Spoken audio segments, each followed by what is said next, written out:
Segundo reportagem do jornal O Globo, publicada ontem, Moraes entrou em contato com o presidente do BC para discutir a venda do Banco Master ao Banco de Brasília, o BRB.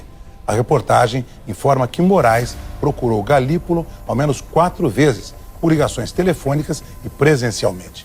O Banco Central barrou a venda do banco em setembro.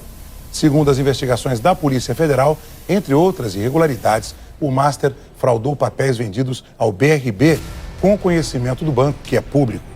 A PF estima a fraude em 12 bilhões de reais. Ainda de acordo com o jornal O Globo, a mulher de Moraes, a advogada Viviane Barsi de Moraes, tem um contrato de prestação de serviços com o Banco Master, que previa o pagamento de R$ 3.600.000 mensais durante 3 anos a partir de janeiro de 2024, o que renderia 129 milhões de reais no total. Movimentações atípicas. Alexandre de Moraes, mostre o valor das movimentações. Tenha caráter. Mostre o valor das movimentações. É só tentativa de desgaste. Isso é bem claro, Alexandre de Moraes. A minha esposa não tem escritório de advocacia. Mostre a verdade. Você está ajudando a enterrar o Brasil por questão pessoal. Não sei o qual, mas é pessoal. Vocês botarem um pinguço para dirigir o Brasil, um cara sem qualquer responsabilidade, que tem um rastro de corrupção, um rastro de deboche para com a família brasileira, de ataques a padres, a pastores, de ataque às Forças Armadas, de ataque aos policiais. Vocês acham que vai dar certo? Eu sou Dona Vivi, esposa do Xandão. Então, Dona Vivi é uma advogada que era piloto de fogão em São Paulo e que está milionária, o escritório hoje de maior lucro de Brasília. Depois é do Toffoli, da mulher do Toffoli. O primeiro mais rico é a mulher do Xandão, advogada de maior sucesso em Brasília hoje. Ela era piloto de fogão em São Paulo, cozinheira. Quando o maridão foi nomeado ministro, ela abriu um escritório em Brasília. E o curioso do escritório é que ele, na folha de mídia da internet que ele se apresenta, ele não diz que é especialista em direito constitucional, eleitoral, civil, criminal. Não, ele diz especialista em tribunais superiores. Ela coloca claro ali que a especialidade é lobby. E não há quem entre no escritório dela. Quanto é? 2 milhões. É 1 milhão na entrada e 1 milhão no sucesso. E ela ganha todos. É hoje o escritório mais rico de Brasília. E a Dona Vivi, ela é imperial. Gente, presta atenção porque o negócio acabou de ficar feio de vez pro lado de Xandão. Eu te pergunto agora, você acredita que Xandão vai pagar por tudo aquilo que ele está fazendo? Comenta aqui abaixo. Essa é a pergunta que está ecoando em Brasília, em Washington e no mundo inteiro. Porque o que aconteceu nas últimas horas com o Bolsonaro e também com os generais não é apenas uma prisão, não é apenas uma injustiça, é o gatilho da maior reação internacional que o Brasil já viu. O que eu vou te mostrar agora é tão forte, tão impactante, que você vai entender de uma vez por todas porque que a qualquer momento o Xandão pode se dar mal. A corda já esticou demais e agora ela está prestes a arrebentar. E novamente eu te pergunto, comenta aqui embaixo, você acredita que Xandão vai pagar por tudo isso? O que eu vou te mostrar nesse vídeo realmente vai te deixar de boca aberta. Então já taca o like pra ele, certo? Me ajuda com o teu joinha pro YouTube não enterrar esse vídeo. Inscreva-se aqui no canal ativando o sininho das notificações. E claro, né, gente, quando chegarmos a 1 milhão de inscritos nesse canal, eu vou fazer aquele sorteio de 5 mil reais pra um de vocês. E claro, sem mais enrolação, bora pra esse vídeo. A prisão do ex-presidente Bolsonaro não passou batida, não é apenas um ato isolado, não foi apenas mais uma decisão polêmica, foi o estupim de um plano articulado, calculado e já colocado em andamento pelos Estados Unidos e liderado diretamente por Trump. Isso foi um gatilho para que Trump colocasse em andamento um plano para resolver esse problema dentro do Brasil. Enquanto muitos tentam vender normalidade em tudo isso, lá fora as coisas ficaram claras. O Brasil enviou um sinal perigosíssimo ao mundo, um sinal de perseguição política, de criminalização da oposição, e isso ecoou como um estrondo em Washington. E Trump, Marco Rubio, Christopher Landau, Rick McCormick, Nós não estamos falando de assessores de gabinete, estamos falando de gente com caneta, com poder, com autoridade para sancionar, punir e isolar países inteiros. Então, quando essas autoridades dizem que o Brasil vive um caça às bruxas, uma violação de direitos humanos, e que o único ministro está destruindo 200 anos de relação entre Brasil e Estados Unidos, meu amigo, e isso não é recado político, é aviso prévio de retaliação. Então bora reagir comigo a este vídeo que está deixando muita gente intrigada. A prisão do ex-presidente Bolsonaro gerou uma reação imediata e calculada do governo americano. O que estamos vendo não são apenas notas de repúdio, mas a ativação de um plano estratégico, liderado por Donald Trump, para responder à altura. A ordem em Washington, segundo fontes, é clara, impor sanções severas que atingem o coração do Supremo Tribunal Federal, fazer com que as decisões recentes sejam profundamente lamentadas pelos seus autores. A gente precisa ir direto ao ponto, porque o que aconteceu nas últimas 48 horas em Brasília não foi apenas um evento jurídico ou policial. Foi, na minha visão, o início de uma nova era na política brasileira e principalmente nas nossas relações internacionais. A prisão do ex-presidente Jair Bolsonaro, que muitos tratavam como uma possibilidade distante ou apenas uma ameaça retórica, se concretizou. E a forma como ela aconteceu, ignorando laudos médicos, atropelando o devido processo legal e com uma justificativa que muitos juristas consideram frágil, acabou gerando uma onda de choque que atravessou as fronteiras do nosso país e chegou com força total em Washington. Para a gente entender o tamanho do problema que o governo brasileiro e o Supremo Tribunal Federal arrumaram para si mesmos, a gente precisa olhar para o contexto. A gente vive em um mundo onde os gestos importam, onde a diplomacia é feita de sinais. E qual foi o sinal que o Brasil enviou para o mundo ao prender o principal líder da oposição? O sinal foi o de que aqui a divergência política pode ser criminalizada. O sinal foi o de que as instituições que deveriam ser neutras parecem ter escolhido um lado. E esse sinal foi captado imediatamente pela maior potência do planeta. A reação do governo dos Estados Unidos não foi a de um observador distante, foi a de um ator envolvido, preocupado e, acima de tudo, indignado. Quando a notícia chegou ao presidente Donald Trump, a primeira reação dele foi de incredulidade. A gente viu os relatos de que ele, num primeiro momento, achou que fosse algum engano, alguma confusão, mas quando a ficha caiu, quando ele percebeu que o seu aliado, um homem que ele disse respeitar e considerar honesto, tinha sido colocado atrás das grades, o tom mudou. A tristeza deu lugar à determinação. E é aqui que a gente entra na parte que a grande mídia brasileira não está te contando com a devida profundidade. Eles querem que você acredite que tudo isso é apenas barulho, que as notas dos americanos são apenas protocolares. Mas não são. O que está em curso é uma operação de resposta. Uma operação desenhada para mostrar que existem consequências para quem atropela o Estado de Direito. Vamos analisar quem são as pessoas que estão falando. Não são estagiários, não são funcionários de baixo escalão. Estamos falando de Marco Rubio, o secretário de Estado, estamos falando de Christopher Landau, o vice-secretário, estamos falando de gente que tem a caneta na mão, que decide quem entra e quem não entra nos Estados Unidos, quem pode e quem não pode fazer negócios com bancos americanos. Quando essas pessoas vêm a público e usam termos como caça às bruxas, violação de direitos humanos e desmantelamento do Estado de Direito, eles não estão dando opinião. Eles estão construindo a base legal para agir. A declaração do Christopher Landau é, talvez, a mais pesada de todas. Ele disse que dói ver o ministro Moraes devastando o Estado de Direito e arrastando as relações entre as duas nações para o ponto mais sombrio em 2 séculos. Vocês têm noção do peso histórico dessa frase? Em 200 anos de história, com guerras mundiais, com ditaduras militares, com crises econômicas, nunca, segundo ele, a nossa relação esteve tão ruim. E ele aponta o culpado com nome e sobrenome. Ele diz que enquanto o Brasil deixar o destino dessa relação nas mãos de um único ministro, não há saída para a crise. Isso é um ultimato. É os Estados Unidos dizendo para o Brasil, ou vocês resolvem essa situação interna, ou vocês vão se tornar um pária diplomático. E a gente sabe o que acontece com países que viram párias para os americanos. Eles sofrem, a economia sofre, o povo sofre.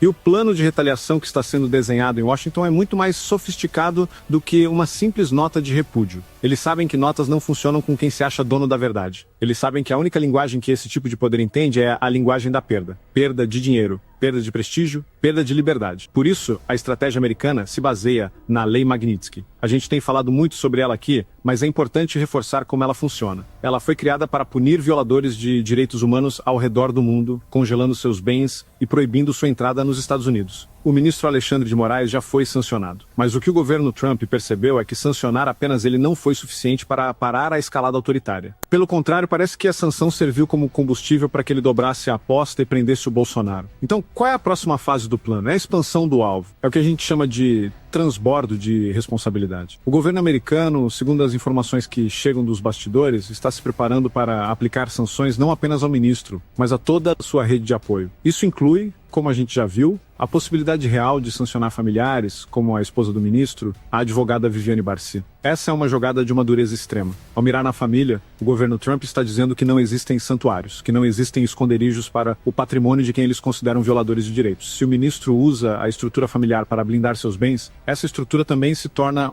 um alvo legítimo. É uma forma de asfixia financeira que atinge o indivíduo onde mais dói, na sua casa, no futuro dos seus filhos. Mas a lista não para por aí. A ameaça se estende aos cúmplices. E quem são os cúmplices na visão americana? São os outros ministros do STF que, por omissão ou por voto, validam os atos de Moraes. São os parlamentares, como o presidente do Senado e da Câmara, que se recusam a usar os freios e contrapesos da Constituição para parar os abusos. O recado do deputado americano Rick McCormick foi cristalino. Ele disse que Moraes e todos os que permitem seus abusos no STF e no Congresso brasileiro serão severamente punidos. Vocês conseguem perceber a mudança de tom? Antes, a crítica era focada em uma pessoa. Agora, ela se espalhou para todo o sistema. Eles estão dizendo que quem se omite também é culpado. Quem lava as mãos também está sujo. E essa ameaça tem o poder de causar um terremoto em Brasília. Porque a gente sabe que a lealdade no mundo político é muito frágil. Ela dura apenas enquanto os interesses convergem. No momento em que apoiar o Alexandre de Moraes passar a custar o visto para Disney, a conta no banco em Miami, ou a reputação internacional, a gente vai ver muita gente pulando do barco. E é exatamente isso que o plano americano quer provocar. Eles querem isolar o ministro, querem que ele se torne tóxico para os seus próprios pares, querem que o custo de mantê-lo no poder seja tão alto que o próprio sistema decida que é hora de se livrar dele. É uma estratégia de implosão. A gente viu, por exemplo, que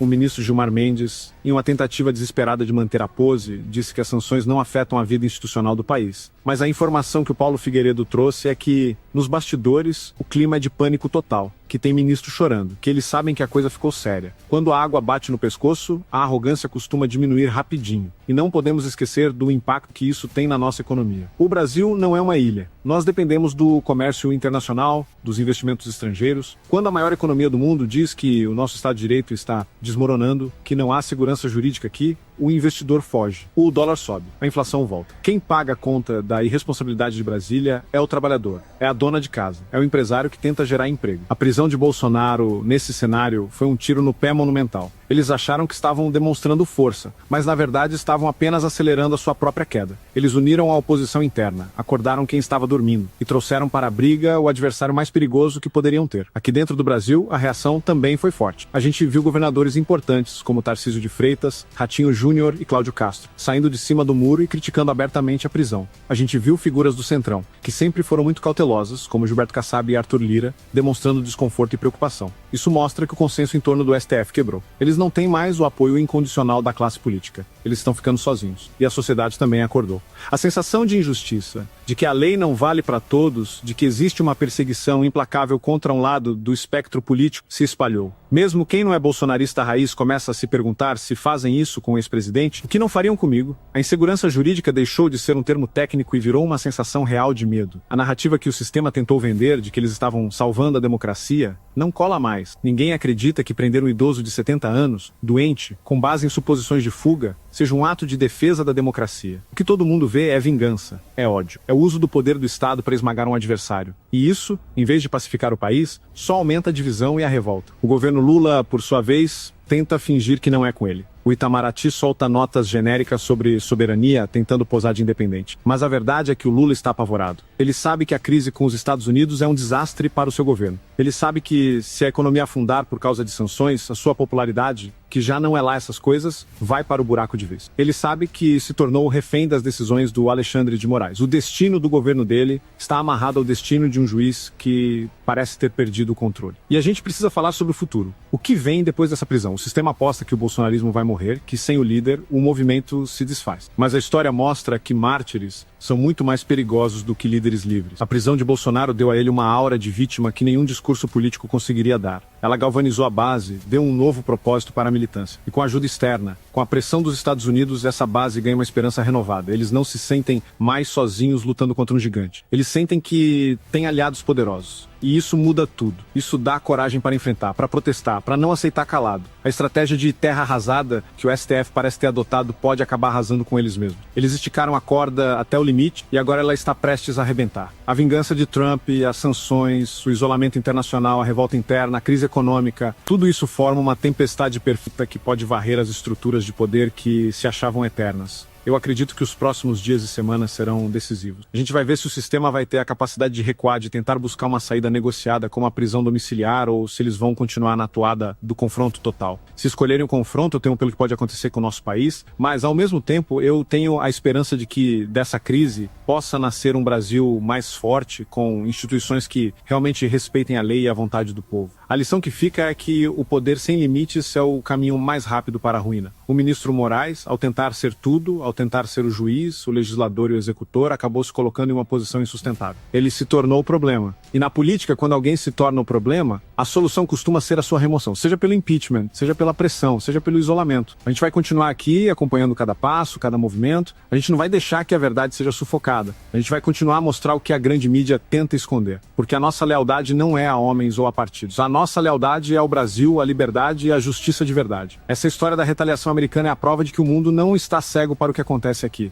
E que por mais que tentem nos calar, a nossa voz está sendo ouvida. A prisão do Bolsonaro não foi o fim. Foi o começo de uma nova fase, muito mais intensa e perigosa, da nossa luta. E nós estamos prontos para ela. E você, o que acha que vai acontecer? Será que o STF vai aguentar a pressão? Será que o governo Lula vai conseguir se equilibrar nessa corda bamba? Deixe sua opinião nos comentários. É muito importante a gente trocar ideias e se manter unido nesse momento tão difícil. Adivinha quem foi a pessoa que teve o maior crescimento patrimonial do mundo em 2025? Bill Gates? Ah não, Bill Gates não. Bill Gates é dono da Microsoft. A Microsoft não tá mais lá aquelas coisas, né? Quem que é Bill Gates? Né? Quem que é Bill Gates? Não tá mais aquelas coisas. Ike Batista? Não, Ike Batista já era, né? Já era, ó. Meteu o papo aqui, mentiu pra geral. Não tem mais como crescer patrimônio dele, não. Já era, acabou. Elon Musk? Não, Elon Musk teve um bom crescimento. O crescimento patrimonial dele foi alto, só que não comparado ao primeiro lugar. Ainda o Elon Musk fica no chinelo ainda. Adivinha quem foi? A pessoa que teve o maior crescimento patrimonial do mundo em 2025 foi a Viviane.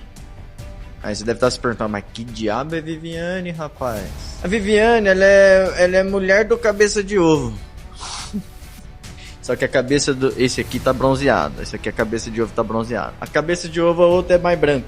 É mais branco, cabeça branca. A Felizarda teve um aumento no seu patrimônio de 232% em um ano. Ela saiu de 24 milhões... pra 79 milhões de reais em um ano. Rapaz, ô primo rico, chama ela pro podcast aí pra ensinar nós. Porque até então ninguém sabe como é que ela conseguiu essa fortuna toda. O marido ganha só 40 mil por mês, né? 40 mil por mês aí tem um monte de gente que ganha e não consegue juntar um patrimônio desse aí não. Agora eu quero saber o que é que essa mulher tá fazendo. Porque rapaz do céu, de 24 milhões pra 79 milhões não é pouca coisa não, hein, tchão? Agora o problema é, né, que esse patrimônio, ele cresceu como mágica. É essa mágica que nós quer saber. Eu acho que ela não é economista, né? Ela é mago. É um mago. É uma bruxa.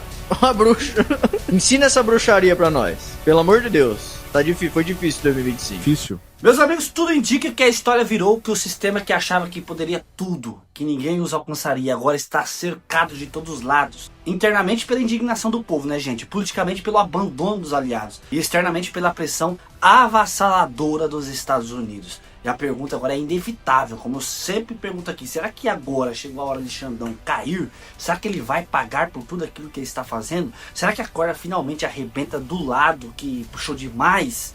Você acredita que a queda dele já começou e que realmente toda essa injustiça terá um preço muito alto? Comenta aqui embaixo a sua opinião, porque ela é muito importante. Deixa o like, se inscreva no canal e compartilhe esse vídeo, porque o Brasil precisa saber do que está acontecendo. E a verdade não pode ser calada, porque as grandes mídias não mostram o que eu mostro aqui no canal, gente. Então já ajuda nós deixando o seu joinha e compartilhando esse vídeo. Deus abençoe você e a tua família. Um abraço, fique com Deus e até o próximo vídeo. Fui!